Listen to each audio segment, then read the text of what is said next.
ओम नमो भगवते वासुदेवाय नमः. राधे राधे. नमः शिवाय. नमस्कार यूट्यूब फॅमिली. आपल्या या यूट्यूब चॅनलमध्ये आपले सहर्ष स्वागत आहे. मग सगळे कसे आहात? मजेतच असाल. मी आज तुमच्यासाठी शिवमहापुराण कथा पठण ही सिरीज घेऊन आले आहे. तरी पूर्ण व्हिडिओ पहा व आपल्या व्हिडिओला लाईक तसेच आपल्या चॅनलला सबस्क्राईब करा व ही कथा ऐकल्याने तुम्हाला काय लाभ झाला तेही कमेंटमध्ये नक्की सांगा.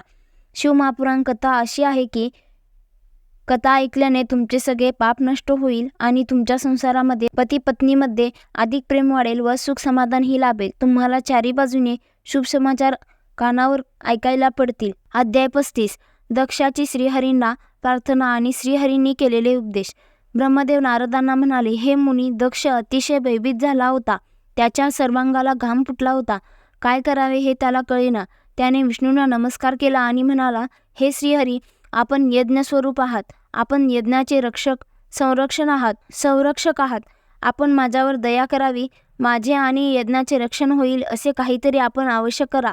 दक्षाने श्रीहरींना पुन्हा पुन्हा प्रार्थना केली आणि त्यांचे पाय धरून तो रडू लागला. श्री विष्णूंनी भयभीत झालेल्या दक्षाला उठवले आणि ते म्हणाले, तू आता माझे म्हणणे ऐक तर तुझे हित होईल. तुला तत्वज्ञानाची जाणीव नाही म्हणून तू सर्वांच्या अधिपती असलेल्या शंकरांचा तू अपमान केलास.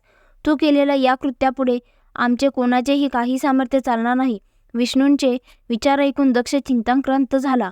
दक्षाचे मुख पांढरे फटफटीत झाले होते. त्यावेळी वीरभद्राची स्वारी सर्व सेनेला घेऊन तेथे हजर झाली.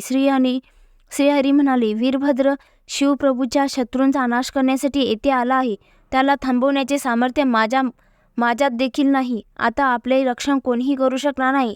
स्वर्ग, मृत्यू, पाताळ येथे कोठेही लपलो तरी वीरभद्र आपणास मारल्याशिवाय राहणार नाही. म्हणून प्रत्येक कर्म करताना फार विचारपूर्वक करावे. कोणाचाही कोणत्याही प्रकारचा अपमान कधीही करू नये. अध्याय 36. इंद्रादी देवतांचा दक्षाकडून पराभव. ब्रह्मदेव नारदांना म्हणाले, हे मुने, वीरभद्राला पाहून सर्व देवतांनी धैर्याने राहावयाचे ठरवले. महाबली इंद्र वज्र घेऊन ऐरावतावरून लढण्यासाठी पुढे आला. तसेच अग्नी, यम, वीरतयती, वरुण, वायू, कुबेर असे सर्व देव आले. तसेच यक्ष, चारू, गुह्यक वगैरे आले. दक्षांनी इंद्राला व सर्वांना यज्ञाचे रक्षण करण्यास सांगितले. तसे माझेही रक्षण करा म्हणून सांगितले. दक्षाची विनंती जाणून सर्वजण युद्धास पुढे सरसावले. देवांचा व शिवगणांचा समुदाय यांच्यात युद्ध सुरू झाले. त्यावेळी वीरभद्रांनी आपल्या त्रिशूलाने अनेकांचा वध केला. त्यामुळे देव तेथून निघून गेले. इंद्रादी लोकपाल राहिले. त्यांनी बृहस्पतींना विचारले, कोणत्या उपायाने आमचा विजय होईल? बृहस्पती म्हणाले, शिव हे सर्व शक्तिमान आहेत. त्यांच्याच शक्तीने हे सर्व घडत आहे. तरी त्यांना शरण जाणे हे महत्त्वाचे आहे. इंद्रा, तू येथे यज्ञाला आला आहेस, परंतु आता शिवगणांना रोखणे अत्यंत अवघड आहे. श्रीहरी वीरभद्राला म्हणाले, हे वीरभद्रा, तू शंकराचा सेवक आहेस, तसा मी देखील सेवक आहे. मी त्यांच्या विरुद्ध नाही. मी यज्ञाचे रक्षण करण्याचा प्रयत्न करीन. तू यज्ञाचा विध्वंस कर. तू माझ्यावर सर्व शस्त्रे चालव, म्हणजे मी स्वस्थानी जाईन. अध्याय 37.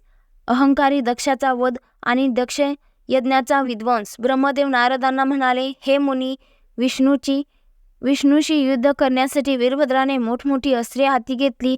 तो दिव्य रथावर बसून मोठमोठ्याने गर्जना करू लागला. भगवान विष्णू हे वीरभद्रावर चालून गेले. त्या दोघांमध्ये युद्ध सुरू झाले.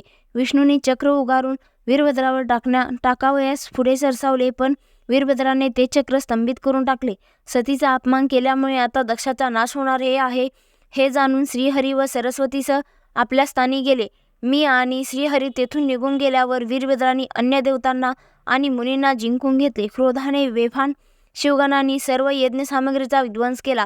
भयाने व्याकुळ झालेला दक्ष आतमध्ये लपून बसला होता. वीरभद्राने त्याला बाहेर ओढून काढले.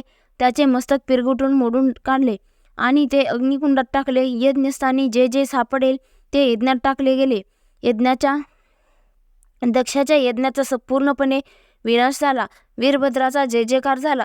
तो शिवगणांना घेऊन कैलासावर गेला.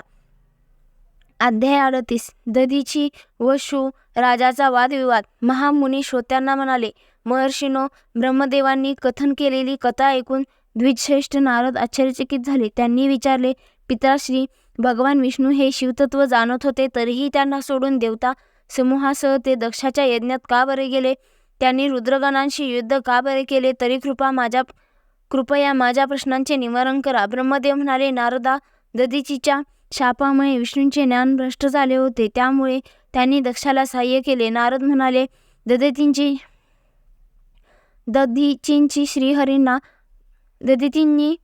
दधीचींनी श्रीहरींना का शाप दिला? ब्रह्मदेव म्हणाले, पुरातन साली शिव नावाचा एक परम तेजस्वी राजा होता. तो दधीची मुनींचा मित्र होता. त्यांच्यात वाद झाला. वेद जाणारे शिवभक्ती दधीची म्हणाले, 3 वर्णात ब्रह्म जाणारे ब्राह्मण श्रेष्ठ आहेत. शिव म्हणाला, 8 लोकांचे शरीर धारण करणारा राजा श्रेष्ठ होय. दधीचींना राग आला. त्यांनी शिवाच्या मस्तकावर डाव्या हाताने गुद्दा मारला. शिव हा ब्रह्मांडाचा अधिपती होता. त्याने दधीचीवर वज्र प्रहार केला, त्यामुळे ते खाली पडले. पडताना त्यांनी शुक्राचार्याचे स्मरण केले. शुक्राचार्य तेथे आले आणि त्यांनी दक्षिचीचा देह पूर्ववत केला आणि म्हणाले, मी महामृत्युंजय नामक वैदिक मंत्र देतो. त्र्यंबक यजामहे सुगंधिम पुष्टिवर्धनम उर्वारुकमिव वंदनात मृत्युमुक्षी यमामृतात, असा तो मंत्र आहे. आम्ही भगवान त्र्यंबकांची आराधना करतो. त्र्यंबक याचा अर्थ 3 नेत्र असलेले त्रिलोक्यपती शिव. त्यांच्यामुळे ब्रह्मा, विष्णू, मुनी आणि देवता यांचे पोषण होते. मी जन्ममृत्यू रूपी बंधनापासून सहजतेने मुक्त व्हावे, ब्रह्मपदापासून कधी विचलित न व्हावे.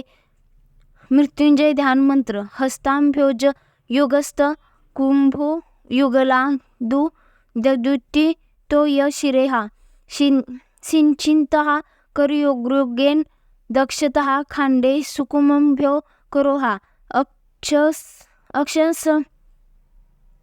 अक्षस्रमुगहस्त मंबुजगतः मर्दस्तचंद्र स्त्रवत पीयूषार्दन्तन भजे सगिरिज तक्षच मृत्युंजयमम. भावार्थ, जे जलाने मस्तकावर सिंचन करतात, ज्यांनी आपल्या हातात रुद्राक्षमाला व मृगमुद्रा धारण केली आहे, ज्यांच्या मस्तकावरील चंद्रातून सदैव अमृत पाझरते, त्या 3 नेत्र व भवानीसह बसलेल्या भगवान मृत्युंजयाने मी भजन चिंतन करतो.